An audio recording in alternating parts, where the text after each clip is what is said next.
Hello student, आज की इस वीडियो में सॉल्व करेंगे हम प्रश्नावली 4.3 से प्रश्न नंबर 11।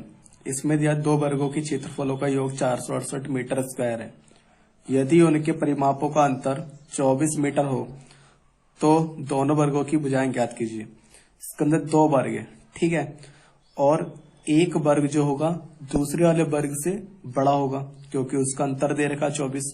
तो इसमें एक वर्ग क्या है, बड़ा है, और एक छोटा है। तो यहाँ पर हम क्या करेंगे, पहले मान लेंगे बड़े वर्ग की भुजा कितनी है, x मीटर है, ठीक है, और छोटे वर्ग की भुजा मान लेंगे। इसमें छोटे वर्ग की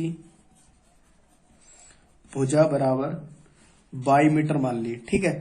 उसके बाद इसने कहा कि प्रश्न में दिया है इसमें दोनों वर्गों के क्षेत्रफलों का योग, दोनों वर्ग के क्षेत्रफलों का योग, क्योंकि वर्ग का क्षेत्रफल क्या होता है, भुजा का स्क्वायर, ठीक है। तो भुजा क्या है, x और y है, तो यानी कि दो वर्ग हो गए।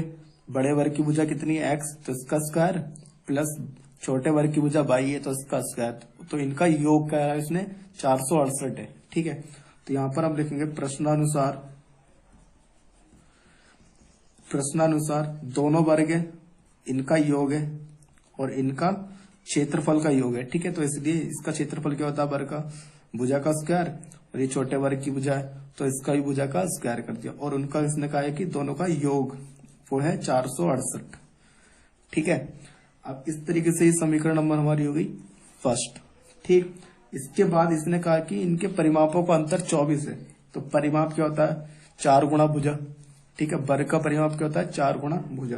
तो यहां पर हम लिखेंगे परिमापों का अंतर, ठीक है, परिमापों का अंतर, परिमापों का अंतर है इसमें। तो यहां पर लिखेंगे हम उसका, जैसे कि ये छोटे वर्ग बड़े वर्ग की भुजा x है, ठीक है, तो इसका परिमाप कितना होगा, 4 गुणा भुजा, ठीक है। और अंतर है तो माइनस छोटे वर्ग की भुजा, और इसका परिमाप क्या होता है, 4 गुणा भुजा, ठीक है। तो ये इनका अंतर कितना कहा उसने, 24 है, तो बराबर 24, ठीक। इसको दोबारा समझो एक बार। जैसे कि ये यहाँ पर x है, बड़े वर्ग की भुजा, ठीक है, और वर्ग का जो परिमाप होता है वो होता है 4 गुणा भुजा। तो 4 की हमने भुजा से गुणा कर दी, तो ये हो गया बड़े वर्ग की भुजा का परिमाप, ये छोटे वर्ग की भुजा का परिमाप हो गया, ठीक है। और उसने कहा कि इन दोनों का अंतर कितना, 24, अंतर का मतलब माइनस करेंगे, ठीक है इसको। तो यहाँ पर आ गया ये, ठीक। इसके बाद यहाँ पर हमारा 4 कॉमन आ जाएगा, तो यहाँ बचेगा x माइनस वाई बराबर 24, ठीक है। 4 को इधर ले आएंगे तो यहाँ बचेगा x माइनस वाई बराबर 6, ठीक है। 4 6 24 इसलिए आया, ठीक है। इधर आएगा तो डिवाइड हो जाएगी 4 से, ठीक है। अब यहाँ पर हम क्या करेंगे, x का मान निकालने के लिए 6 प्लस वाई प्लस माइनस में इधर आएगा प्लस में हो जाएगा, ठीक है। तो यहाँ पर y की वैल्यू कितनी हो गई, x की वैल्यू 6 प्लस वाई। तो इस समीकरण नंबर हमारी दूसरी हो गई, ठीक। समीकरण नंबर 1 और समीकरण नंबर 2, दो समीकरण हो गए हमारे पास, ठीक है। इसके बाद समीकरण 1 में क्या करेंगे, हम x का मान रख देंगे, ठीक है। तो यहां पर लिखेंगे हम समीकरण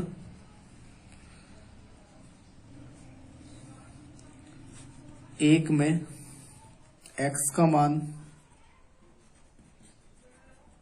रखने पर, समीकरण नंबर 1 है, इसमें x का मान रखेंगे, x की जगह हम क्या रखेंगे, y प्लस 6 रख देंगे, ठीक है। तो यहां पर हो जाएगा y प्लस 6, इसका वर्ग हो गया x का, ठीक, प्लस y का स्क्वायर है यहाँ पर बराबर 468, ठीक है।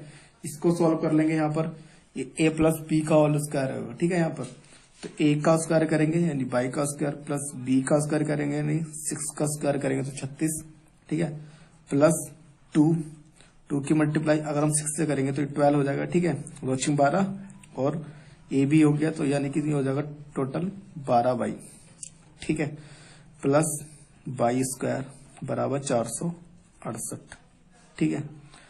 अब हम देख लेंगे इसमें कुछ, ये माइनस हो जाएगा, इसमें 36 माइनस कर देंगे इसमें से, ठीक है। तो इसको इस तरीके से देखिए, यहाँ पर ये बाई स्क्वायर है, ये भी बाई स्क्वायर है, तो ये हो गया 2 बाई स्क्वायर, ठीक है, प्लस 12 बाई, ठीक है। अब इसको हम इधर ले आएंगे बराबर की तरीके से, तो माइनस को हो जाएगा, ठीक है। तो 468 में से ये इस तरीके से देखो, इसे 36 माइनस 468 इधर आ गया, माइनस का हो गया, ठीक है। 468 में से 36 माइनस करेंगे तो यहाँ पर हमारे पास बचेगा 432। ठीक है, तो यहाँ पर हो जाएगा 2x² प्लस 12y माइनस का बचेगा 432। ठीक है, बराबर 0।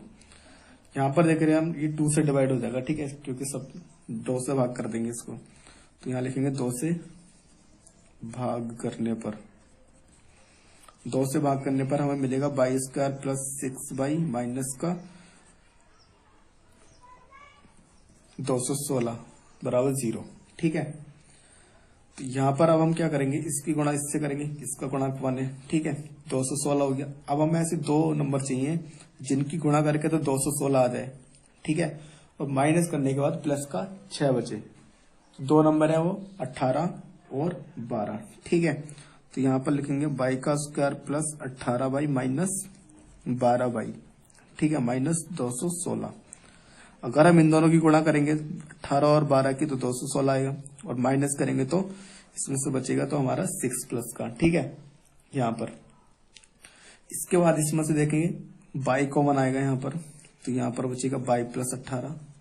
ठीक है, इसमें से कॉमन आएगा हमारा माइनस का 12।